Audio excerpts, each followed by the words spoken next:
어제 국민의힘과 더불어민주당이 자체 판세 분석한 결과 이제 승리 가능성이 큰 우세 지역을 국민의힘은 최소 82곳 이상으로 본다고 했고 민주당은 현 시점에서 한 110곳 정도라고 밝혔거든요. 뭐 각당 분위기가 어떤지 아까 어떤 분이 국대 축구 방송보다 선거 판세 분석이 더 재밌다라고 말씀을 해주셨는데 어떻게 보고 계세요? 저는 지금 뭐 국민의힘이나 민주당 양당이 하는 이 선거 판세 분석이 그대로 선거 전까지 이어갈 것이라고 생각하지는 않습니다. 왜냐하면 저희가 지난 20대 총선 새누리당이 이제 뭐 그 당시에 여론조사 전문가들이 분석하기로는 180석까지도 얻을 수 있다 그런 분석이 많았거든요. 근데 선거 그 개표함을 열고 보니까 새누리당의 일당조차도 사수하지 못했습니다. 또 비슷하게 19대 총선에서도 그 당시에 이제 새누리당이 그 민주통합당과 맞붙어서 정권 심판론이라는 그 바람 때문에 민주통합당이 뭐 과반을 훨씬 웃도는 의석을 확보할 것이라는 예상이 많았습니다만 새누리당이 단독 과반을 또 했었거든요. 그런 것으로 미루어 짐작했을 때 지금 14일이라는 시간은 굉장히 긴 시간입니다. 이 기간 동안에 또 어떠한 변수가 터질지 모르는 것이고 또 선거 직전까지도 바람이 어떤 식으로 불지 모르는 것이기 때문에 저는 지금 판세가 그대로 이어질 것이다라는 생각은 하지 않고 있습니다. 아직은 시간이 좀 남았다. 그렇습니다. 선거 직전까지 뭐 국민의 마음에 다가갈 수 있도록 열심히 노력을 해야 되겠죠. 예.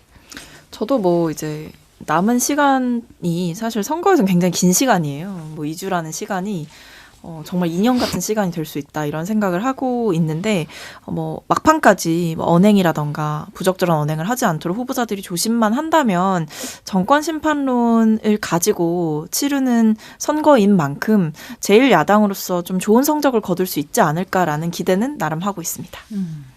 근데 이제 홍석준 국민의힘 선대위 종합상황부실장이 지난주는 굉장히 어려웠고 어제 얘기한 거예요. 지난주는 굉장히 어려웠고 최저치를 찍었다. 이번 주부터는 반등하지 않겠나 예상한다고 했고 김민석 민주당 총선 상황실장은 국민의힘이 80여 곳을 우세 지역으로 분석하고 있다는 데 대해서 전략적 엄살이라고 풀이를 했더라고요. 이 말을 어떻게 보시나요?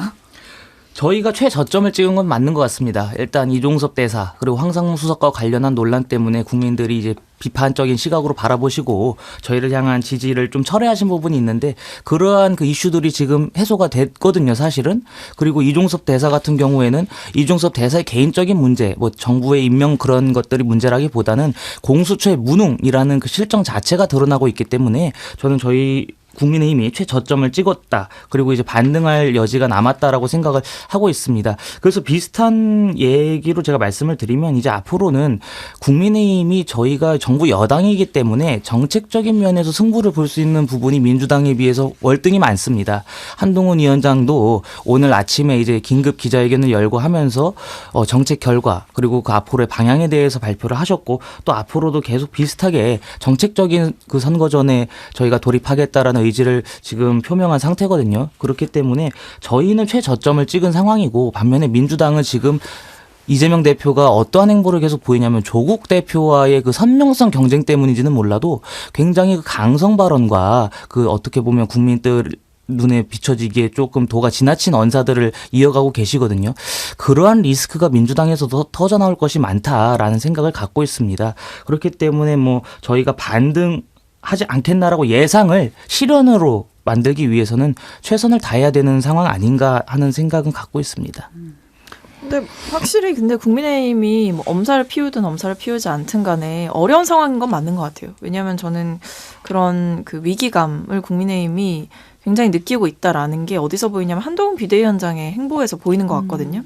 뭐 지금 우리가 계속 얘기를 하겠지만 박근혜 전 대통령을 만난 것도 그렇고 뭐 이명박 전 대통령도 만날 것이다라고 공언한 것도 그렇고 사실 그동안 한동훈 비대위의 어떻게 보면 핵심적인 메시지는 중도층을 잡겠다라는 거였다고 저는 생각을 하는데 이제 선거를 앞둔 이 시점에서는 계속해서 지지층을 결집시키는 방향으로 움직이는 걸 보면 이게 지금 텃밭도 흔들린다, 집토끼가 떠나가고 있다 이런 위기감이 당 전반에 퍼진 것 같아요. 같아서 이 국민의힘이 얘기하고 있는 이런 위기감 이런 것들이 저는 어느 정도 실제하는 리스크다라고 보입니다.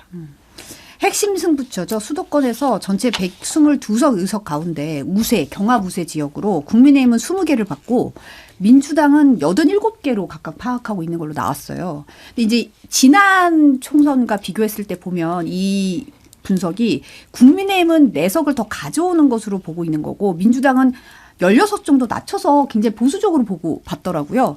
이거는 어떤 배경이라고 보시는지 궁금합니다.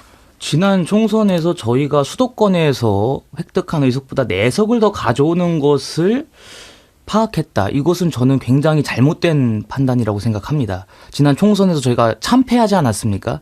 참패한 선거보다 고작 4석을 더 가져오는 것을 목표로 삼는다. 참패한 선거보다 이 예. 결과를 봤을 때, 결과값을 네. 봤을 네. 때 거기에서 4석 정도 추가하는 것은 저희가 안 되죠. 이것보다 더 가져와야죠. 그렇기 때문에 이것은 단순히 전망이고, 왜냐하면 지금 수도권 선거 같은 경우에는 굉장히 그 격전이 펼쳐지고 또 양당 간의 그 표 차이가 적습니다. 그런 상황이기 때문에 저희 입장에서는 그 적은 표차 그리고 그 낮은 이제 적은 득표율 차이를 어떻게 극복할 것인가, 그 싸움이라고 생각을 하는데, 지금 그러니까 제가 아까도 말씀드렸지만 이 전망은 단순히 전망일 뿐입니다. 이 전망보다는 저희가 어떻게 하면 남은 기간 동안에 이제 국민들의 마음에 더 다가갈 수 있고 저희 국민의힘을 향한 지지를 이끌어낼 수 있는지, 그 선거전을 치러야 된다고 생각합니다. 이 4석을 더 가져오는 이거는 저는 그냥 하신 말씀이라고 생각하고요. 저희가 실제로는 이것보다 더 많은 의석을 갖고 올 수 있을 것이라고 생각합니다.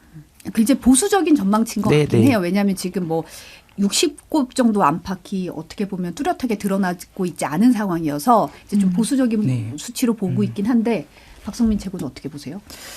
뭐 이게 사실 전망치를 내놓는 것 자체가 전략적인 메시지이기도 해서 이렇게 사실은 되게 소극적으로 전망치를 잡는 것 자체가 이만큼 어려우니 힘을 많이 실어달라, 이런 메시지로도 유권자들에겐 다가갈 수 있는 거거든요. 뭐 그런 부분도 고민했을 것으로 보이고, 한편으로는 정말 이 정도로 될 수도 있겠다라는 위기감이 있어서 보수적으로 잡은 게 아닌가 싶어요. 왜냐하면 지난 선거에 참패를 했다라고 이제 대변인께서 짚어주셨지만, 사실 그 뒤에 국민의힘이 지금 수도권에서 그렇다면 마음을 많이 얻었느냐라고 봤을 때 뭐 그럴 만한 아젠다도 딱히 보이지 않고, 뭐 대통령의 실정도 굉장히 많았기 때문에 수도권 민심도 좋지 않다라는 걸 당해서 아마 내부적으로 판단을 할 겁니다.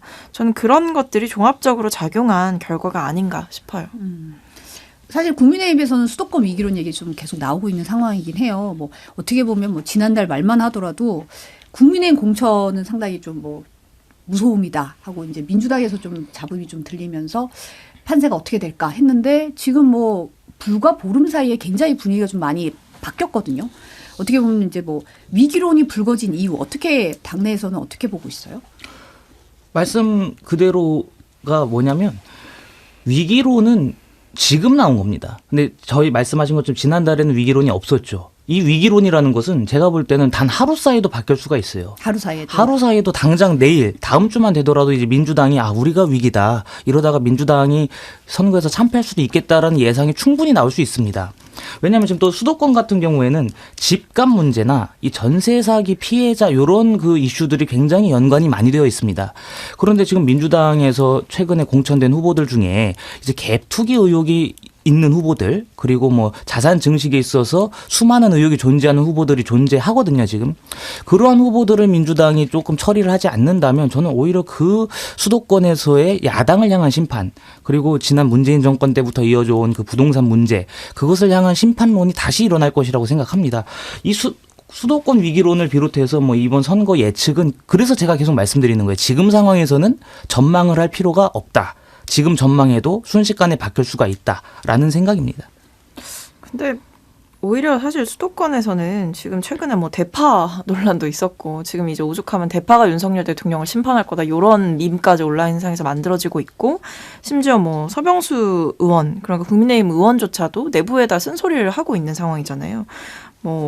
할인에 또 할인, 쿠폰까지 끼워서 만들어낸 가격은 결코 합리적일 수 없다, 이렇게 공개적으로 SNS에 어떻게 보면 윤 대통령을 좀 저격하신 모양새인데, 그러니까 지금 제가 봤을 때는 민주당의 어떤 후보자들과 관련한 논란, 이거는 별로 중요한 상황은 아닌 것 같아요. 그리고 심각한 논란이 있었던 후보들은 공천 취소를 하는 결단을 이재명 대표께서 내렸기 때문에 어느 정도 그런 후보들과 관련된 리스크는 일단락이 됐다라고 보여지고, 결국 지금부터는 구도를 강화하는 싸움인 거죠.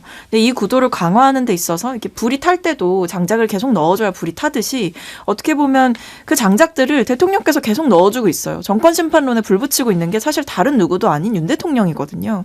뭐 대파 발언뿐만 아니라 뭐 이종섭 대사에 대해서도 이종섭 대사 그 무슨 회의한다고 들어오지 않았습니까? 근데 그날 개인 일정 소화했다고 그렇게 보도가 나오고 있어요. 그러니까 그런 것만 보더라도 결국에 이렇게 급조된 일정을 만들어서 조기 귀국을 시켜서 급한 불이라도 꺼보자라고 했던 그 대통령실의 심보를 국민들이 이미 다 알아버렸다. 이미 피의자를 호주 대사로 임명한 것부터 너무나 실망스러웠던 거고. 그러니까 이런 일련의 과정들을 봤을 때 사실 정권 심판 구도가 강화되면 강화되지 약화될 일은 없다. 저는 이렇게 생각합니다. 제가 좀 말씀을 드리고 싶은 게 이 대파 관련한 문제는 윤석열 대통령이 대파 가격을 그 875원이죠. 그게 직접 거론하시면서 뭐 이게 싼 거라고 하신 게 아닙니다. 그 하나로마트 측에서 우리는 뭐 1,700원이지만 50%를 할인해서 이렇게 가격으로 팔고 있다라고 하니까 그럼 옆에 마트는 그렇지가 않을 거 아니냐. 거기에 비하면 좀 합리적이다 이런 말씀을 하신 거예요. 근데 그것을 민주당 쪽에서 약간 호도해가지고 지금 정치 공세의 수단으로 삼는 것은 저는 굉장히 조금 잘못된 처사라고 생각을 하고 그리고 지금 뭐 구도와 바람 이건데 저는 이 구도나 인물 경쟁력은 이 선거에 있어서 바람 한 번에 쓰러지기 마련입니다. 저희가 지난 2012년 총선도 돌이켜 보면은 김용민 막말이 선거 본격 시작했을 때 터짐으로써 정권 심판론이라는 그 구도와 그리고 민주당이 내걸었었던 이제 친노 세력의 부활, 각 후보의 경쟁력 자체가 무너지는 영향이 있었거든요. 그렇기 때문에 지금 상황에서는 뭐 구도 그런 면에서는 뭐 정권 심판론이라는 게 존재할지는 모르지만 그 구도가 과연 언제 어느 바람에 의해서 무너질지 모르는 상황이다. 근데 거기에 지금 민주당 각 후보들이 이제 과거에 했었던 행적들 자체가 논란이 되고 하면서 그것을 이제 뭐 국민의힘이나 국민들이 보실 때 적절하지 않다라고 판단하시면 저는 충분히 바람이 불 것이라고 생각합니다. 근데 사실은 이제 대파 가격 얘기가 나와서 잠깐 설명을 드리면 사실 이게 대통령실에서도 당시 하나로마트에서 왜 대파 가격이 875원이 됐나는 이유에 대해서 상세하게 설명을 했어요. 그게 이제 뭐 소비자가에서 이제 뭐 정부 지원 2,000원에 하나로마트 1,000원에 뭐 거기에 할인에 더 들어가서 쿠폰 할인이 들어가서 875원이 됐다. 그런데 이제 국민들이 사실은 의아해했던 거는 지금 현재 민생 점검을 나갔으면 현재 가격이 이 정도 되니까 너무 비싸다. 사람들이 물가가 너무 높아서 살기 힘들다. 이 현장을 가야지. 할인을 한 그 대파를 들고 합리적인 가격이네라는 말을 들었을 때 왜 이런 거를 하는 거지? 라는 의문을 자아냈기 때문에 그런 거고. 네. 그래서 사실 서병수 의원도 SNS에 이거는 좀 문제가 있다라고 제기를 하신 것 같고. 근데 또 이게 그냥 대파가 그냥 끝난 게 아니라 사실은 이제 국민의힘 이수정 후보가 대파 발언에 대해서 한 뿌리다. 계산 단위가 한 뿌리였다. 이런 얘기를 하시면서 사실은 대파가 일파만파가 되는 이런 상황이 지금 되고 있거든요. 라임을 좀 살렸습니다. 밟아서 하는 일파만파. 그 발언은 보셨죠? 봤습니다. 네. 어떻게 보셨나요? 매우 부적절한 발언이죠. 매우 부적절하다. 대파를 누가 한 뿌리만 그렇게 삽니까? 그러니까 참 어떻게 보면 희화화되는 게 제일 최악이거든요. 정치에서는 희화화가 돼버렸죠. 그러니까 국민들은 일단 이 윤 대통령의 그 발언의 맥락과는 별개로 그 민생 점검을 하러 나가서 875원짜리 대파를 들고 서 있는 그 모습에서 이미 판단을 하는 거거든요. 저 사람은 우리의 고통을 알까? 그러니까 공감 능력의 부재가 제가 봤을 때 윤석열 정부의 현 주소인 것 같아요. 그러니까 지금 윤석열 정부에서 그리고 정부 여당에서 얘기하는 정책들 중에서 정말 이 민생을 챙긴다라고 국민들이 정말 절감을 할까, 느낄까? 왜냐하면 지금 보면 물가 높다 하니까 며칠부터 물가 내려갈 거다, 떨어질 거다 이렇게 마치 주문 외우듯이 얘기를 하잖아요. 그런 것만 봐도 이 정부의 대응에 대해서 국민들은 아마 굉장히 불만족스러우실 거고 거기에 대해서 이제 이렇게 이수정 교수라든지, 그러니까 이수정 후보라든지 이런 국민의힘 인사들이 자꾸만 대통령을 감싸고 대통령의 뭔가 부족했던 면모들을 지적하기보다는 그냥 감싸기 바쁘고 솔직히 직선적으로 말씀드리면 아부하기 바쁘다 이런 인상을 받으면 대통령 주변에 보좌하는 참모들부터 시작해서 대통령 주변에 제대로 된 사람이 없구나라는 거를 아마 국민들은 다 판단하실 거라는 거죠. 그래서 이게 사실 선거 앞두고 이런 발언을 이수정 후보가 하신 거는 되게 저는 제가 봤을 때 많은 영향을 끼칠 거다 이렇게 생각합니다. 부적절한 발언이고 중요하게 봐야 될 것이 뭐냐면 이 파 가격은 지금 윤석열 정부에서 오른 것도 있지만 이것은 왜 그러냐면 작년에 있었던 뭐 이상기후 그런 것 때문에 사실 오른 거예요. 근데 반면에 문재인 정권 때도 파 가격이 한 7,000원에 육박한 적이 있지 않습니까? 그때 파테크라는 용어도 유행했었어요. 근데 민주당이나 조국 대표도 그 파 논란을 거론하면서 국민의힘과 정부를 향한 공격을 멈추지 않고 있습니다. 본인들 정권에서 했었던 파 가격 인상에 대해서는 왜 아무런 발언이 없습니까? 그때 본인들이 어떠한 입장을 취했는지 한번 돌이켜보고 그 다음에 지금은 물가 안정을 위해서 민주당이 또 거대 야당 아니겠습니까? 의석이 민생 물가 안정을 위한 그 협업을 해도 모자랄 상황에 그것을 정치 공세의 수단으로 삼는 것은 아무리 선거를 앞두고 있지만 너무 정략적인 술책이 눈에 뻔히 보인다. 그런 입장입니다. 근데 문제는 지금이 2024년이고 윤석열 정부가 집권하고 있는 때라는 거죠. 국민의힘은 그리고 집권 여당입니다. 그렇다면 이 논란에 대해서 뭐 정치적으로 그렇게 공격하지 말아라라는 정도의 메시지까지는 이해를 하겠는데 여기에 대해서 끽해야 나오는 단어가 문재인 정부라는 게 국민들은 또 한 번의 실망을 경험할 거다라는 생각이고 한동안 뭐만 하면 자꾸 문재인 정부 얘기해서 도대체 그 국민의힘은 민주당이랑 문재인 정부랑 이재명 대표 없었으면 도대체 정치 어떻게 했을 거냐 이런 얘기가 나왔잖아요. 그러니까 아마 지금 이 선거 국면에서 과거에 문재인 정부도 이러지 않았냐라고 항변하기보다 그러니까 우리가 어떻게 할 건지를 얘기를 하는 게 맞는 거지. 이제 집권 여당으로서 별로 이렇게 좋은 태도를 보여주고 있지 못하다. 너무나 수세적이기 때문에 국민들도 그걸 저는 다 판단하고 계실 거라고 생각합니다. 문재인 정권은 집권 4년차 때 터졌던 코로나 사태 갔다가도 박근혜 정권 탓을 했었습니다. 그것은 뭐 문재인 정권 때도 그렇게 했는데 이것을 근데 뭐 어쨌든 문재인 정부의 정부가 코로나 대응 잘 했잖아요. 잘했다라는 판단은 누가 하시는 겁니까? 잘했고 그때 이제 총선에서도 그런 부분을 평가를 받았던 거죠. 총선에서는 직전에 재난지원금을 뿌렸기 때문에 그건 이제 국민의힘의 시선인 아니죠. 거고. 국민들이 다 그렇게 판단하십니다. 그건 이제 네. 본인의 생각이라는 점 한번 짚어야 될 것 같습니다.